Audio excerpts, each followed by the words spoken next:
Hello, lovely listeners, and welcome to a new edition of The Partial Historians. I am one Dr. Radness, and this ravishing creature to my right. I am Dr. Greenfield. Ooh, delighted to make your acquaintance, young lady. Likewise. Now, it seems ages since we actually talked about the history of Rome since the founding of the city. It has been a little while. Yeah. We've gone on a bit of an excursion, but now we are back. We are back! Backstreet style. And we're going to resume our narrative as we trace the development of this fascinating city. Well, I suppose my first question is, where exactly are we up to? I believe the last time we spoke, we just had this thing called the First Secession, which is really all about plebeian versus patrician rights, also the source would have us believe. And then we started talking about the creation of the office of Tribune of the Plebs. Ah, yes, the Tribune of the Plebs. Yes, I believe that's where we were up to. So, resume! Ha-ha! And now for the next installment. Indeed. So, what year are we in? You know, I don't think we've ever quite managed to nail that down because we're still in this early murky period where, to be honest, it could be any time in the 490s, I think.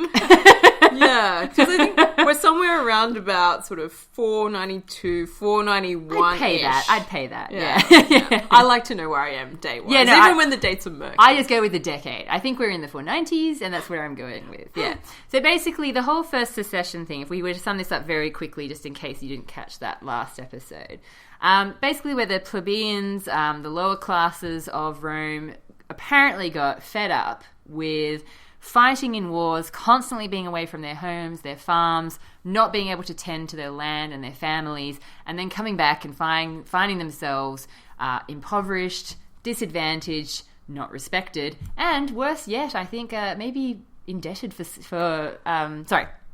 indebted and therefore put into slavery. Yeah, so debt bondage becomes a real issue. Definitely. So it's the hot button topic.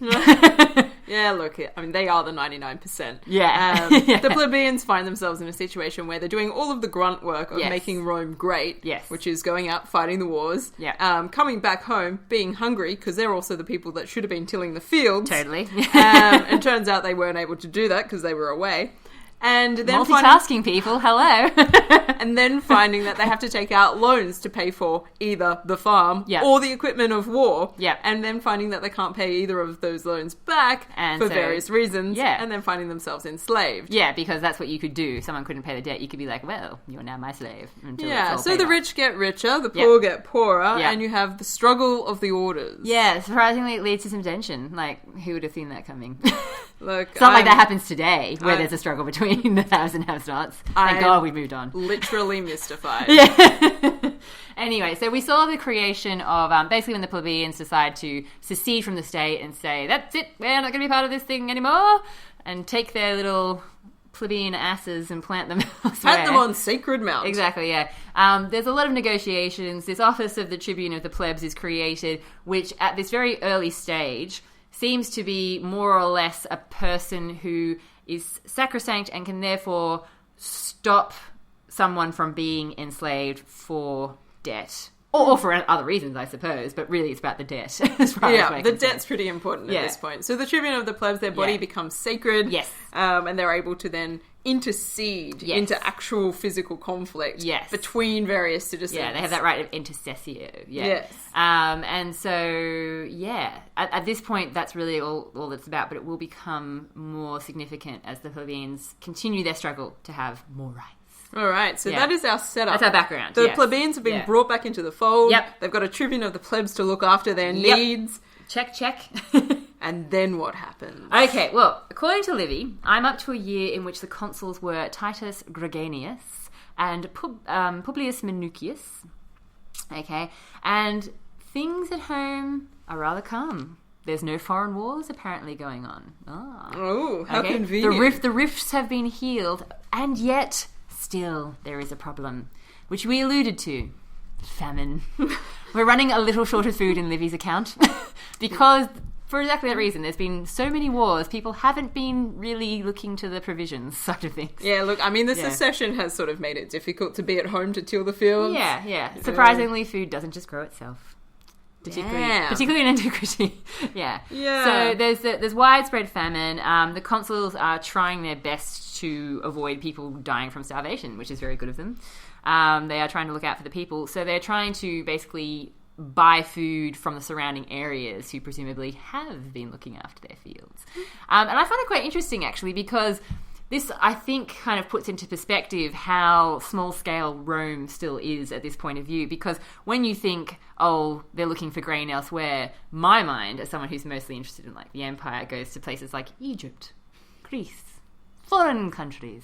But no, it seems they are literally looking to the surrounding areas in Italy. Yeah, they're asking their neighbours, essentially. They are, essentially, doing trade with neighbouring areas and having to get permission to have the grain brought through foreign territories, like, that are really close to them. So it just goes to show how, they're still pretty small scale. Yeah. So they're sending ambassadors out to places like Campania. Yeah. Pomptine. The Pompatinis.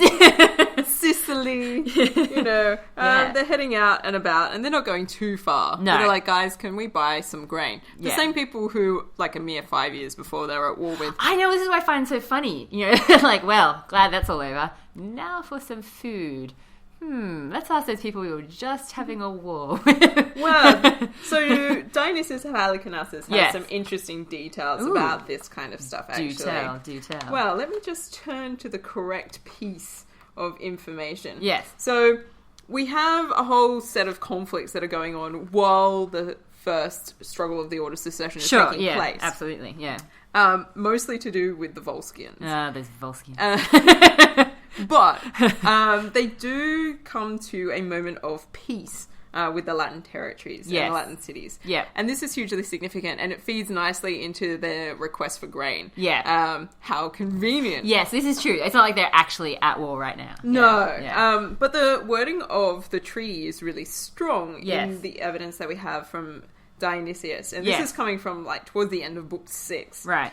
And he says, "Let there be peace between the Romans and all the Latin cities, as long as the heavens and the earth shall remain where they are." What the? Intense. Yeah. I don't even really know how to interpret that. Look, I think that's a fancy way of poetically saying forever. Okay, because that's what I figured. I'm like, surely that is for a really long time. Yeah. "Let them neither make war upon another themselves, nor bring in foreign enemies, nor grant a safe passage to those who shall make war upon either." It's like, sure, we're all together in this. "Let them assist one another when warred upon with all their forces, and let each have an equal share of the spoils and booty taken in their common wars."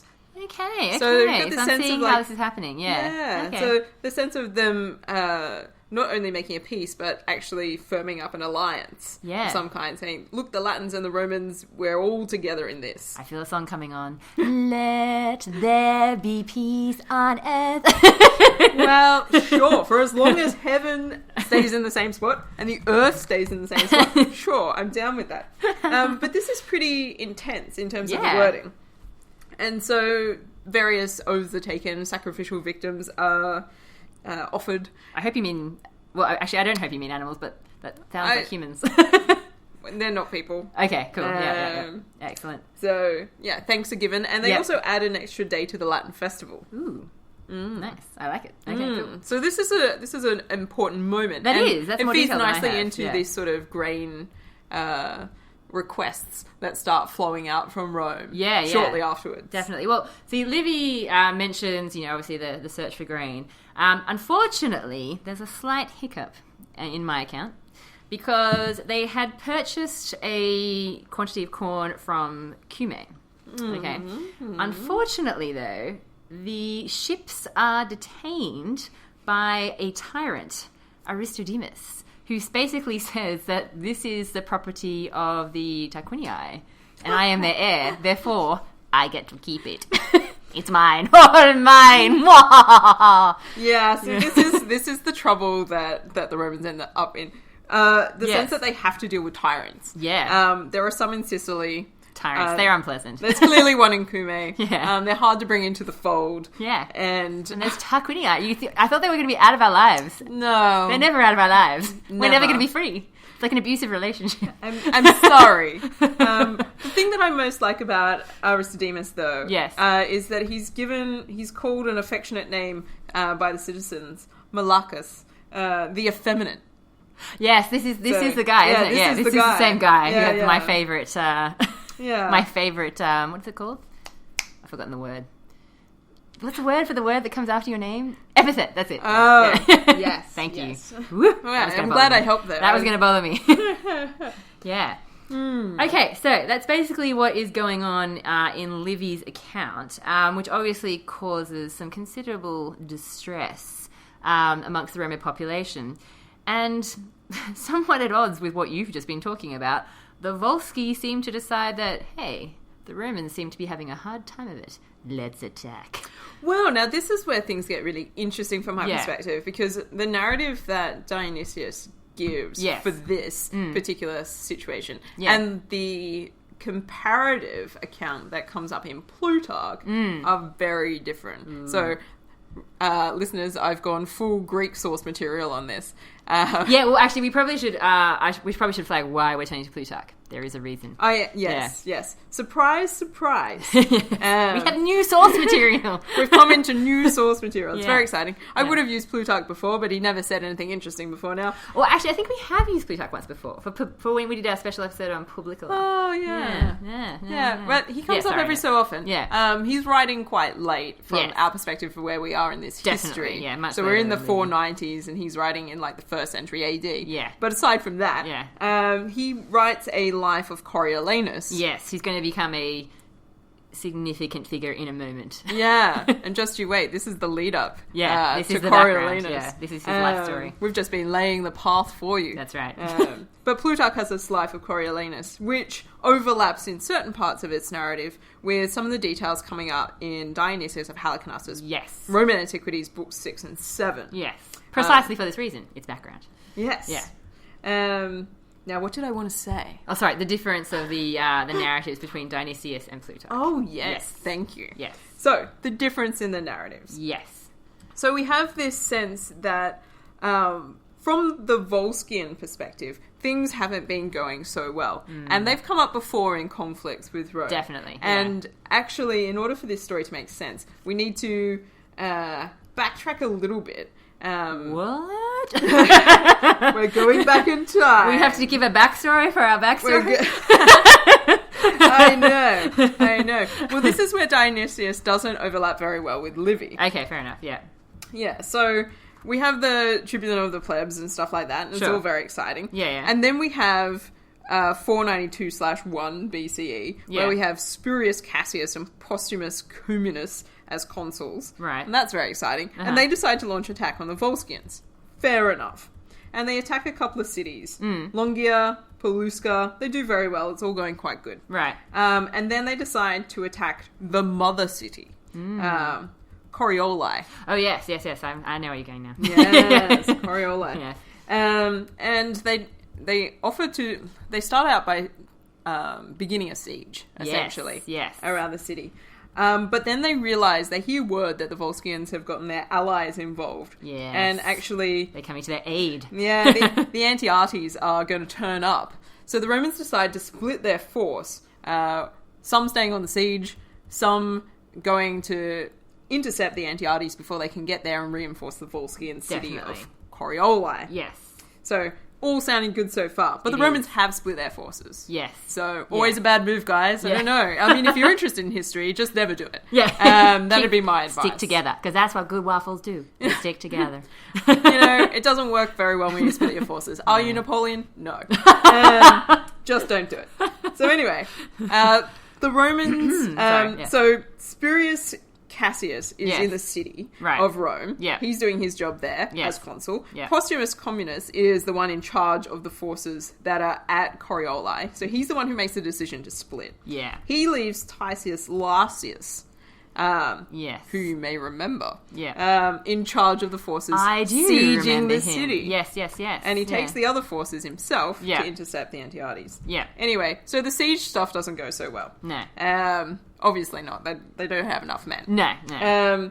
And because it looks like it's failing so much, one of the patricians hanging around, Gaius Martius, gets pretty upset.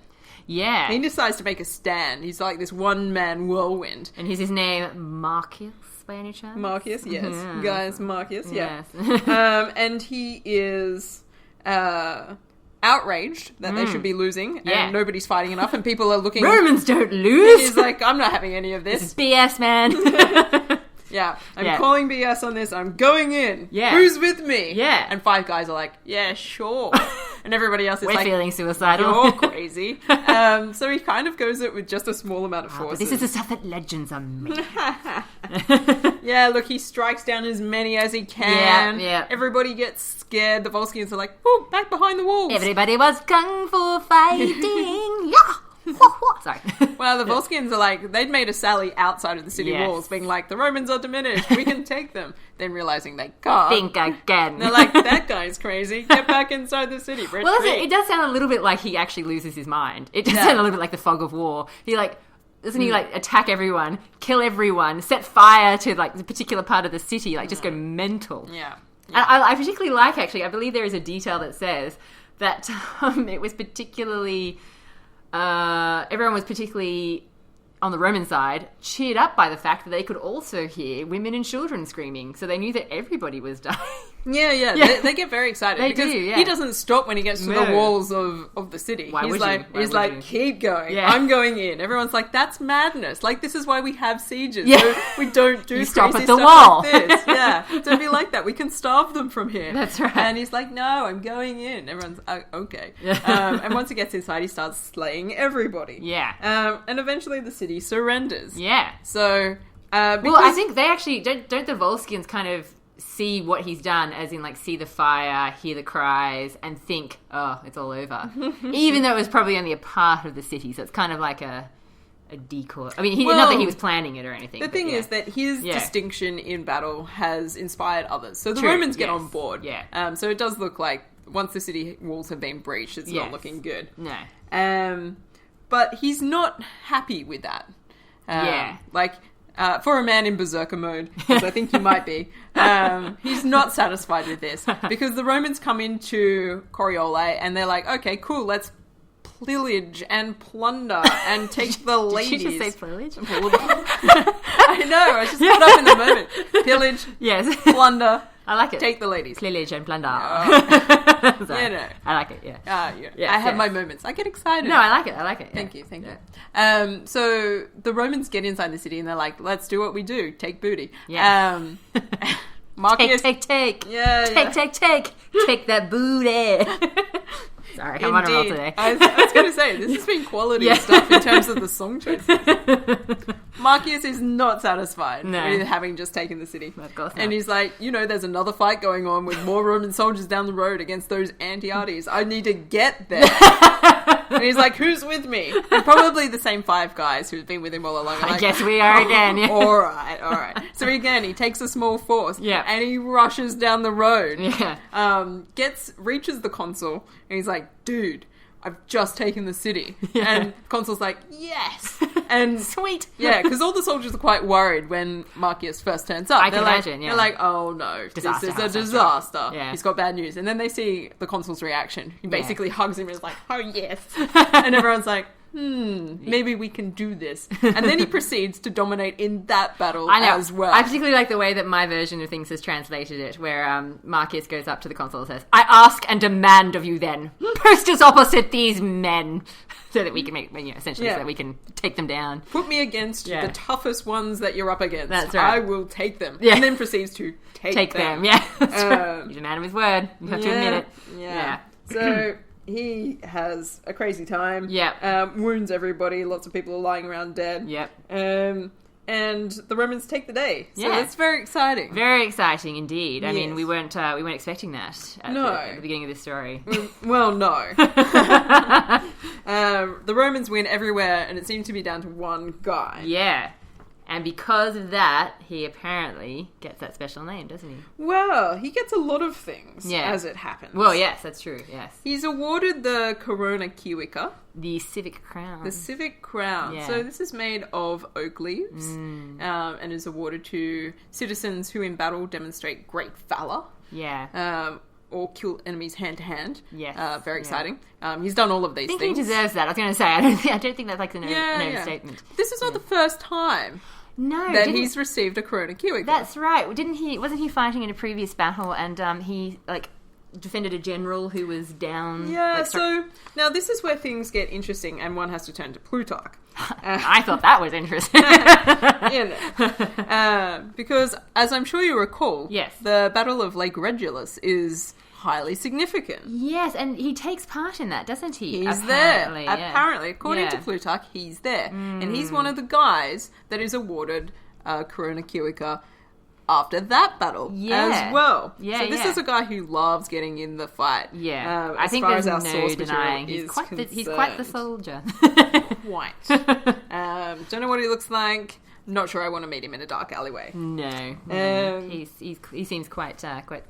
But the Corona Kiwika for the Battle of Corioli is just one of many things that he's offered. Yeah. He's also presented with a war horse. Mm-hmm. Very exciting. Yeah. Together with a whole bunch of captives. Nice. Apparently. Slaves. Yes, and he's asked to take as many as he likes. And also as much silver as he could carry himself. Well. First fruits of the booty. Nice.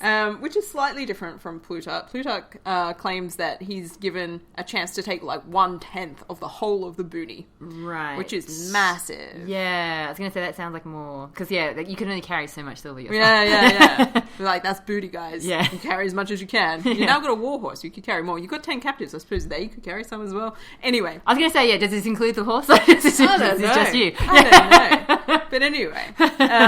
He's offered a whole bunch of things and he turns most of them down. He was like, that horse looks great. I will definitely take that horse. Yeah. Thank you so much. Because he's a practical man. The Romans like a practical man. Yeah. And it's dressed up like the horse of a general. And he's sweet. Yeah. But he's like, look, I don't think I need those captives. Yeah. But I did have a guest friend who was staying with the Volsci and he's now been taken prisoner. And I'm wondering if maybe we could free that guy who's my friend. What a dude. Honoring everybody. And he's like, look, I don't need more booty than anybody else. It's fine.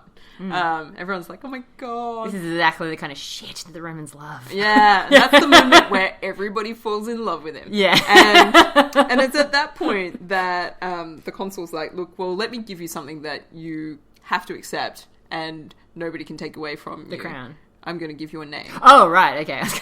Gotcha. Yeah. Sorry. You will henceforth have an additional name. You will be known as Coriolanus.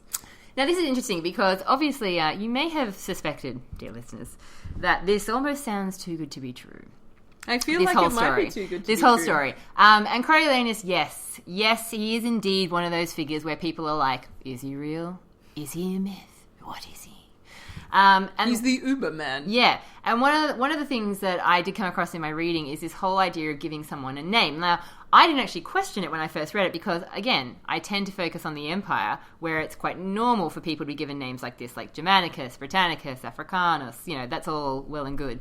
But apparently, at this point in time, it would have been really unusual to be given a name like that. Yeah. Like after a place that you distinguish yourself in battle. So this is clue number one, that maybe this isn't real. Or it's backdated. Or that Coriolanus is actually super special. This could be true. Maybe he's the... Wait, no. Is he the first guy who has a name? Who has a name after a battle, like a location. I think he might be the first one we talked about specifically. Yes, he might be. Like, I know we've had other guys with names, but it's more like distinguishing names to do with their personality. Anyway, sorry. I'm getting off track. Whereas this is to do with location. Yeah, that's what I mean. Conquest. Yeah, exactly. Conquest, yes. Yeah. Yeah. Anywho. Just a side note. Let's not get too carried away. There is a reason why I brought up this story. Yeah. And it's not to do with Coriolanus. It's to do with the Volsci. You do tell. Well, I'm so glad you asked. So we have this situation where after the first secession, we've got famine in Rome. Sure, yeah. And that old chestnut. So everybody's... I shouldn't say that. That's a food-related metaphor. That's cruel. You'll make them hungry. Yeah, that's right. So everybody's hungry. The Romans are looking for grain wherever they can find it. They're asking everybody for help, including tyrants. Yes. The Volsci are like, this is our chance. They're desperate, They're desperate. They're hungry. Oh, okay. Yeah. This is our time to attack and have revenge. Yes. This is where we were up to, yeah. We should definitely do this. Yeah. Just as the Volsci are about to leave... Wait, let me guess. Plague? Pestilence. Yes, this is in my account too. Yeah. So, Plutarch offers some details on this. Of course he does. Of course. But his details are quite different from Dionysius's. Okay. Which I think is going to be important. Definitely. So, according to both accounts, this is the intervention of the gods on behalf of the Romans. Of course, yeah. Because the gods would never let... to rule. Rome is destined to rule, and the gods will not allow Rome to fall, even if it's time of need. This is also because the Volscians are being a little bit, breaky of the oathy. Well, I mean, it's hard to say. Ex-nay on the oath breaking. Look, are the Volsci classified as people of Latin? I suppose not. Yeah. Wow. Yeah, no... I feel like that's something we could look into. I don't know. I just feel like they should be part of this. Anyway, never mind. Well, they've got good grounds for revenge. They've lost at least 3 cities to the Romans at this point. Yeah. But from their perspective, the arrival of a pestilence is pretty horrific. And we don't know the details. It does sound bad, yeah. Yeah, the details of it aren't exactly clear. No. But it seems to take down all types of people. Right. Young, old, professional. I just picture someone in a business suit. It takes down everybody. Yeah, because all I've got in Livy is literally this. By this dreadful calamity, the enemy was so dispirited that even after it had abated, they could not entirely rid their minds of the terror which it had occasioned. Thanks for the deets, Livy. Yeah, so it's a real issue. 9 out of 10 people. Whoa! Yeah, in the Volscian city of Velitrae die. No. From this plague. That's really bad. Yeah, it's massive. Because we don't really know what pestilence they're talking about. Yeah, we don't really know. No. But as far as Dionysius is concerned, without distinction of age, condition, or sex, it mattered not whether their bodies were strong or weak. 9 out of 10 died. Wow. Yeah.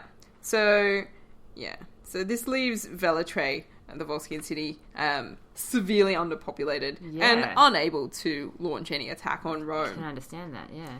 And now this is where the accounts of Dionysius and Plutarch differ. Right, okay. According to Dionysius, the Romans see the destruction at Velitrae from this pestilence as an opportunity. They're like, you know what? We could repopulate that city with some Romans. Good lord. And we do have these angry plebeians hanging around who are hungry and not very satisfied with us. Yeah. Why don't we ship them off and give them the city of Velitrae? They can farm the land there. It's actually a really good plan. They can have their own city. And then we quash the rebellion. I must admit, I'm seeing why you don't ever want to show weakness in the ancient world. People are just always waiting to take you down, aren't they?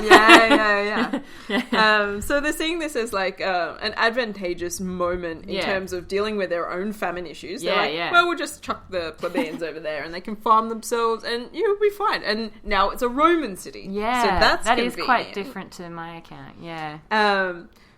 Plutarch, on the other hand, credits the Volscians with approaching Rome and begging for colonists to repopulate their city. Being like, we're having a terrible time here.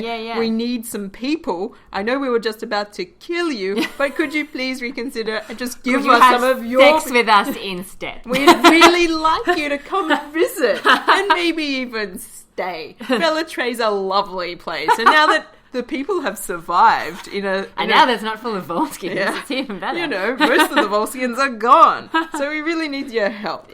To me, that seems like a very unlikely narrative. Dirt cheap.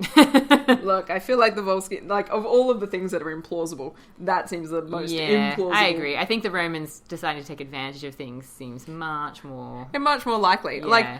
Under what conditions would the Volsci be like, you know what? The Romans will be the guys to help us out in this situation. You just wouldn't do it. You would go around to other Volsci and be like, so dudes, Yes, we got this city that's slightly underpopulated. We could get that back up to speed with your help. Well, yeah, surely they just unite. Like, let's all go and sit in one city for a while. Yeah. Surely that would be your best option, but anyway. So, this is a problem for the Volsci. Yes. They've got these decimated cities, effectively. Yeah. But it also becomes a problem at Rome. Because, according to Dionysius, the plebeian interest in becoming colonists of Velatria rather diminished. Yeah. And they're like, pretty sure they get stirred up by their tribunes. You're telling us where to live now too? Yeah. They're like, wait a minute. So instead of dealing with this issue of the famine in Rome, what you want to do is ship us off to a city where everybody just died. And it was like, really? Do you think that maybe they were also hoping that like there was some disease lingering and that the plebeians were going to be killed? Yeah, it's like, do you think that they just want us to go there and catch the pestilence ourselves? Mind you, they probably don't, because after all, who would farm? Who would farm? This is a real issue. Yeah. Rome's got some particular problems right now. Yeah, definitely. Because not only do the plebeians start being like, I'm suspicious of this offer. I think you're trying to push me out for some particular reason. The Senate actually gets nasty. Well, see, this is the thing. Like, this is all very, very filled out to me, because once again, this is what I've got in Livy. Besides, the Romans not only augmented the numbers in their settlement at Velatrae, but sent a new colony into the mountains of Norba to serve as a barrier in the Pomptine territory. Story over. Wow. There's none of this debate. It just happens. You're sparse on the details, I Livy. know. All right, so wait for it. I mean, Norba does come up in Dionysius' narrative, so when we're nearly there. Okay. So the Senate orders that all the Romans should draw lots for the colony. Yeah. And they fix severe penalties for those who gain a lot, but then refuse to take it. So, okay, yeah. Yeah, so if you don't go, if you're pulled out and you're like, just no, they're like, all right, I guess you're in debt now. I guess that's your choice. I guess, so you want to stay. You're not going to like this. Consider your options. Think carefully about your next move. So they basically force the colonization at Velatrae. How interesting. Through compulsion. And then also they do the same to Norba. City of the Latins. Although the details around why they would do that at this particular point in time are not clear. Livy just seems to think that they're beefing up these numbers because it's like a buffer zone, basically, between the Romans and the Volsci. But yeah. And that may be the case. Yeah. But certainly it's positioned in Dionysius' narrative as a way of... Oh, yeah, it's definitely different, getting the difficult plebeians out of Rome. Yes, it's definitely... Yeah, definitely an interesting strategy on behalf of the patricians. Well, they haven't really reckoned with the issue of the tribune of the plebs. This is true, which now come into their own, really. Stands in front of everyone, like, wait! Stop! Nobody go anywhere. That's right. So we have the tribune of the plebs, the leader of their college. Yeah. Spurius Siculinus. Yeah. Siculinus. I'll take your word because I don't have this story. He comes forward and he starts criticizing the Senate heavily. And basically, like, whipping the people up, being like, these are the guys with all of the money. These are the ones who are going to impose the penalties. These are the ones who are going to send you to that pestilent city. I'm having election flashbacks. Hold it in. And he also calls upon a couple of other speakers, including the famous Brutus, who is now in the position of aedile. Right, okay, wait, Brutus? This can't be... Not like Republican Brutus. No. Our early Republican Brutus. Oh, okay, sorry. The one who takes down people and, Yeah, sorry. Yeah. And he speaks as well. And so these speakers that are coming out of, like, this tribunician background are starting to, like, whip the people up and turn them into a political force. And they're like, okay, this is about rich versus poor. This is about life versus death. Definitely. This is about secession. That's right. That's what I'm talking about. Yeah. And so, like... Wow, that really didn't last long then, did it, that piece? Look, I feel like maybe 6 to 12 months maximum is what we got, really. It's like nothing. Yeah. That was about it. And now the plebs have the tribune of the plebs to help them out. I just love how Livy's like, all was quiet, but... It was a dark and stormy night. I feel like every time they say there was peace, it's like 5 seconds worth of peace. But this is a really interesting moment. We're sort of on the precipice of something really curious, I think. Yeah. And I feel like that actually this point of tension might be the place to conclude. Yeah, fair enough. Yeah. Okay, well, on tenterhooks, what will the plebs do next? Will they rise up against their rich overlords? Will they shabbily march to the cities they've been told to colonize? Will they catch bend the pestilence over and die? Just take it? Stay tuned to discover the truth.